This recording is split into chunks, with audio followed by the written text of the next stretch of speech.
myself Dr. Jagjit Kaur Saluja, Professor Physics, Government VYT PG Autonomous College, दुर्ग। आज मैं आप लोगों के सामने बीएससी प्रथम वर्ष का प्रथम प्रश्न पत्र की 5वीं यूनिट इलास्टिसिटी में किसी बेलन का मरोड़न क्या होता है, टॉर्शन ऑफ ए सिलेंडर, इसको डिस्कस करूंगी। तो सबसे पहले हम लोग ये जानना चाहेंगे कि कोई भी एक बेलन है तो उसको हम लोग कैसे मरोड़न उत्पन्न कर सकते हैं। तो इसको समझने के लिए सबसे पहले आप यहाँ पे फिगर देखिए।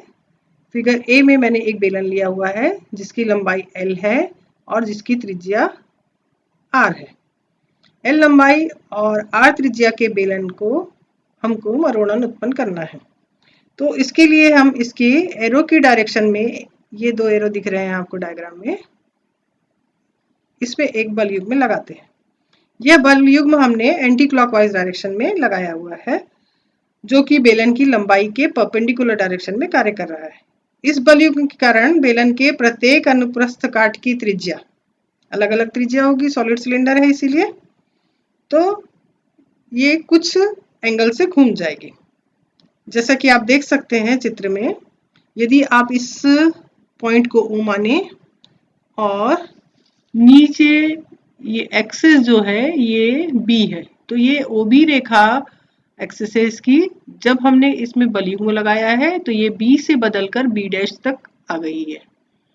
तो आप नीचे जो एंगल देख रहे हैं BOB डैश और ऊपर देखेंगे तो BAB डैश, ए यहाँ पर है ये और ये B डैश।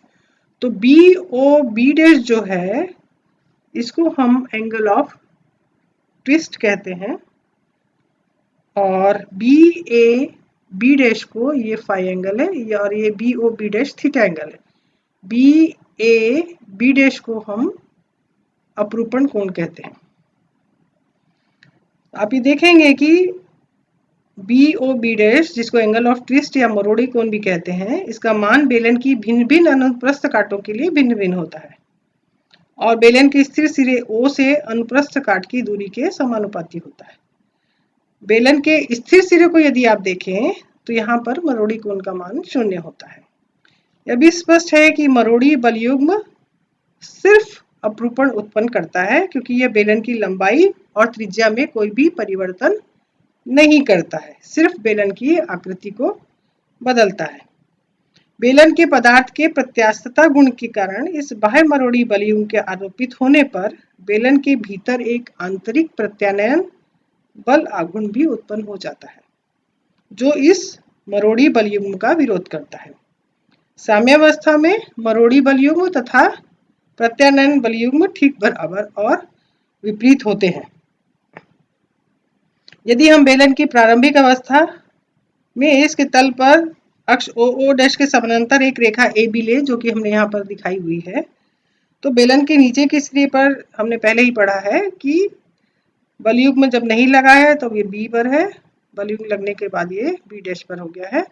तो ये एंगल जो होता है एंगल ऑफ शियर है। तो BAB डैश को अपरूपण कोण कहते हैं। इसका मान भी बेलन की विभिन्न परतों की त्रिज्याओं पर निर्भर करता है और बेलन की सबसे बाहरी परत, ये लास्ट वाली ये लेयर जो है, इस पर इस शियर एंगल ऑफ शियर या अपरूपण कोण का मान अधिकतम होता है। ये हमने समझा कि किसी भी बेलन का मरोड़न क्या होता है। अब इस मरोड़न या ट्विस्टिंग के आधार पर, टॉर्शन के आधार पर हम लोग एक्सप्रेशन निकालेंगे टॉर्शनल रिजिडिटी का। टॉर्शनल रिजिडिटी के एक्सप्रेशन निकालने के लिए हम ये जो बेलन आपने लिया था इसका ऊपर के सिरे को क्लैंप कर देते हैं, नीचे के सिरे पर हम बल युग्म लगा देते हैं। यहाँ पर हमको मालूम है कि जो बेलन हमने लिया है और इसमें आंतरिक प्रत्यानयन बल युग्म उत्पन्न हो गया है जो बेलन के मरोड़ने का विरोध करेगा और संतुलन अवस्था में बल युग्म और आंतरिक प्रत्यानयन बल युग्म दोनों बराबर और विपरीत हो जाते हैं। तो हम इसके लिए मरोड़न बल युग्म के लिए एक व्यंजक उत्पन्न करेंगे। अब हम यहाँ पर ये जो बेलन हमने लिया हुआ है एक सॉलिड सिलेंडर है, इसको हम कई कोएक्सियल पतली पतली बेलनाकार लेयर्स का मान सकते हैं और उन बेलनाकार लेयर्स में हम इस सिलेंडर में एक लेयर लेते हैं जिसकी त्रिज्या x और मोटाई dx है। ये बीच वाला हिस्सा हम ले लेते हैं, लंबाई इसकी l ही रहेगी। तो इस फिगर ए में आप देख सकते हैं कि ये बड़ा वाला सिलेंडर जो हमने कंसीडर किया था, इसकी त्रिज्या r और लंबाई l है। इसमें एक कोएक्सियल सिलेंडर हमने लिया जिसकी त्रिज्या x और मोटाई dx है और इसकी लंबाई l है। इसका क्रॉस सेक्शनल एरिया यदि आप देखना चाहें तो इस डायग्राम बी में आप देख सकते हैं कि x त्रिज्या और dx मोटाई का क्रॉस सेक्शनल एरिया क्या होगा, और ये वाला जो बाहर आउटर सरफेस है इसकी त्रिज्या r है। अब आप एक x त्रिज्या और dx मोटाई के लिए एक पतले सिलेंडर की जब कल्पना करते हैं तो यदि आप इमेजिन करें और उसको बीच से काट दें लंबाई के पैरेलल, और काट के यदि आप उसको खोलें तो आप ये देखेंगे फिगर सी, ये एक आयताकार लेयर में चेंज हो जाता है। तो ए बी सी और डी जब आपने बलयुग्म नहीं लगाया है तब उसकी स्थिति होगी, जब आपने बलयुग्म लगा दिया है तो A B dash C dash D उसकी स्थिति होगी। और यहाँ पर एंगल ऑफ शेयर आप देख सकते हैं कि बी ए बी डैश जो है वो फाई है, यहाँ पर सी डी सी डैश ये भी फाई है। इस डायग्राम से भी आप अच्छे से समझ सकते हैं क्योंकि यहाँ नीचे जो है वो आपको एंगल ऑफ ट्विस्ट भी दिखाई दे रहा है, बी ओ बी डैश जो कि थीटा है और बी ए बी डैश जो है वो फाई है। इस जो पर्टिकुलर आप इस चीज को समझ रहे हैं, जैसे ही आप एक पेज को कोई भी नोटबुक लीजिए, उसके पेज को यदि आप सिलेंड्रिकल शेप में मोड़ देते हैं और उसको खोलते हैं तो इसी तरह से आता है।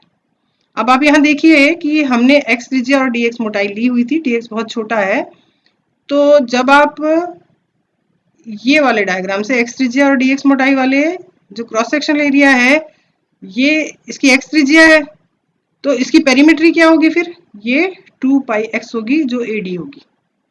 ठीक है, तो ये समझना जरूरी है। इसके बाद इसके मैथमेटिकल कैलकुलेशन हम करेंगे। मैथमेटिकल कैलकुलेशन समझने के लिए सबसे पहले हमें ये जानना है कि एंगल ऑफ ट्विस्ट क्या है जो डायग्राम डी में दिखाई दे रहा है। जो भी लेयर आपने कंसीडर किया, अभी हम जो लेयर कंसीडर कर रहे हैं वो x त्रिज्या dx मोटाई वाली है, ये सारे डायग्राम्स उसी से रिलेटेड है।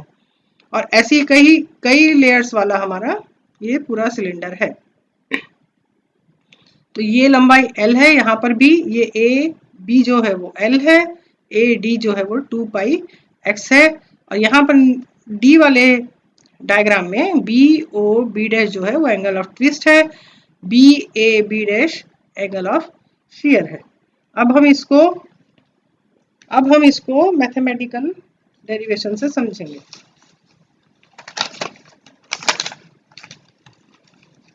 बेलन को मरोड़ने पर x त्रिज्या और x प्लस dx ली गई परत को आप कंसीडर कीजिए, तो आप देखिए इसमें B A B dash is equal to phi है जो एंगल ऑफ शेयर है, और x और dx के बीच में आपने ABCD का एक जो आयत ले लिया है उसको देखिए, तो उसकी भुजाएं क्या है देखिए, पहले ए बी जो है वो l है और AD जो है वो 2 पाई x है। इसी तरह से आप डी वाले डायग्राम को देखते हैं, इसको देखिए, इस डायग्राम में बी डैश को देखिए, B B dash is equal to क्या होगा, B B dash is equal to angle और लेंथ दोनों लेंगे तो एल फाई होगा, और बी बी डैश एक और चीज है देखिए ऊपर वाले में एक्स थीटा होगा। तो आप देख सकते हैं कि B A B dash phi है, B B dash l phi है, B B dash x theta है। इसका मतलब B B dash is equal to x theta is equal to l phi है। यहाँ पर जो फाई और थीटा है ये दोनों रेडियन में है, इसलिए फाई बराबर क्या हो जाएगा, एक्स थीटा बाई एल। तो इस बेलनापथ के जो बेलनाकार लेयर आपने ली हुई है उसके नीचे के तल के स्पर्श रेखीय हमने बताया हुआ है कि उस पर जो फोर्स लग रहा है वो that is force, tangential force is F. If force is F, then you can write is tangential force is equal to स्पर्श रेखीय प्रतिबल। बल आपने लिया है F, इसलिए स्पर्श रेखीय प्रतिबल का मान आप निकाल सकते हैं जो कि बल बटे परत के आधार का क्षेत्रफल, जो भी आपने लेयर ली थी उसके आधार का क्षेत्रफल है। तो आप देखिए स्पर्श रेखीय प्रतिबल को हमने क्या लिया हुआ है, स्पर्श रेखीय प्रतिबल को डिनोट करते हैं F से, सॉरी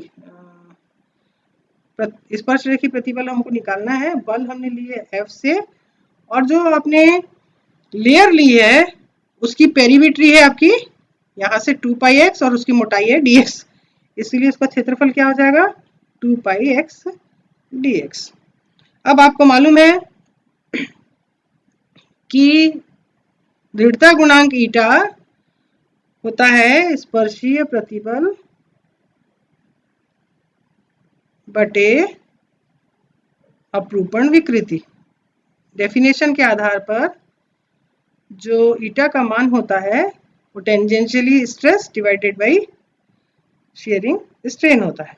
अब स्पर्श रेखी प्रतिबल हमने निकाल लिया है, ये F बाई 2πx dx, और अपरूपण विकृति क्या निकाली हमने, पहले हमने फाई का मान निकाला था जो है x थीटा बाई l। तो इसलिए आप इसको सॉल्व कर दीजिए। सॉल्व करेंगे तो आपको इसका मान मिलेगा F by 2πx dx l by x theta. ये है स्पर्श रेखीय प्रतिबल जिसको हम कैलकुलेट कर रहे थे। तो इसलिए ईटा का मान हमको मिल गया। अब आप इसको F को निकाल सकते हैं। तो F will be 2π, this is eta actually, not स्पर्श रेखी प्रतिबल, therefore F is equal to 2π eta theta by L into x square dx. This is the force which we are applying. अब आपको जब बल मालूम है तो बल आघूर्ण का मान निकाल सकते हो, क्योंकि इस पर्टिकुलर लेयर में हमने जो कि x त्रिज्या और dx मोटाई की लेयर ये वाले सिलेंडर में ली हुई है, तो बेलन की अक्ष ओ डैश के परितः बल आघूर्ण क्या होगा। बल आघूर्ण हमको मालूम है टॉर्क होता है, टॉर्क को बल इंटू जो एक्सेस से ये वाले एक्सेस से इसकी दूरी है वो x है, इसलिए इसकी वैल्यू क्या हो जाएगी 2π eta theta by l into x square into x dx। This will be equals to 2π eta theta by l x cube dx। तो ये ओ डैश के परितः बल आघूर्ण है, जो कि आपने जो कंसीडर किया था एक लेयर को जिसकी त्रिज्या x है और मोटाई dx है उसके लिए। तो संपूर्ण बल आघूर्ण क्या होगा, क्योंकि हमारा जो सिलेंडर है उसकी त्रिज्या r है और इस तरह की कई त्रिज्या वाला ये एक्सेस से यदि आप स्टार्ट करेंगे तो त्रिज्या 0 और अधिकतम कितनी होगी r, अर्थात आपको ओ डैश के परितः संपूर्ण बल आघूर्ण ज्ञात कर सकते हैं आप। तो इसलिए संपूर्ण बल आघूर्ण जो होगा वो होगा, क्योंकि आपने जो त्रिज्या ली है वो x थी, तो x की मिनिमम लिमिट 0, x की maximum limit r, 2π eta theta by l x cube dx। बहुत सरल सा इंटीग्रेशन है, इसको आप सॉल्व कर सकते हैं। तो ये संपूर्ण बल आघूर्ण है। संपूर्ण बल आघूर्ण को हम कैपिटल C से यदि डिनोट करें, this will be 2π eta theta जो है और l जो है इसको हमने बाहर निकाल लिया, x क्यूब को आपने इंटीग्रेट किया, it will be x to the power 4/4 limit from 0 to r। This will be equals to 2π eta theta by l r to the power 4/4 हो जाएगा, क्योंकि 0 लिमिट है, r टू दी पावर 4/4। इसको आप solve करेंगे 2 cancel होगा 2 हो जाएगा यहाँ पे। This will be pi eta, r to the power 4 को पहले ले लेते हैं, नीचे हम 12 लिख लेते हैं, यहाँ पे लिख लेते हैं theta. This is capital C। सो ये संपूर्ण बल आघूर्ण है जो कि आपको इस सिलेंडर को थीटा कोण घुमाने के लिए प्राप्त हुआ। लेकिन बेलन में इकाई मरोड़न उत्पन्न करने के लिए जो आवश्यक बल युग्म होगा वो उसकी मरोड़ी दृढ़ता होती है। तो actually C by theta is equal to small c, जिसको आप मरोड़ी दृढ़ता कहते हैं या टॉर्शनल रिजिडिटी जिसको आप कहते हैं। ये C और थीटा यदि आप यहाँ लिख देते हैं, then it will be pi eta r to the power 4/12। This is called torsional rigidity.